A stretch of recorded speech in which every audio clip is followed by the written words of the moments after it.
എൻ്റെ ഭവനത്തിൽ രക്ഷയുടെ സന്തോഷം ഇന്ന് നിറയും. എൻ്റെ വീടിനകത്തുള്ള പ്രതിസന്ധികൾ മാറും. എൻ്റെ മക്കളിലുള്ള സാഹചര്യങ്ങൾ മാറും. ഞാൻ ഇന്ന് സത്യദൈവത്താലും സത്യവചനത്താലും അനുഗ്രഹിക്കപ്പെടും.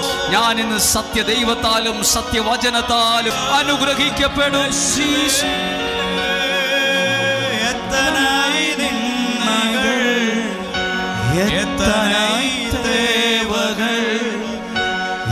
சூழலின்றாலும் உம்மை பார்க்கின்றேன்.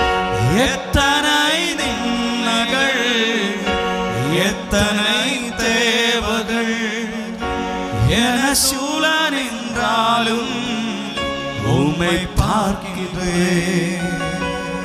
உத்தம ஊழியன் என்று நீ சொல்லிடும் ஒரு வார்த்தை கேட்டிடா உண்மை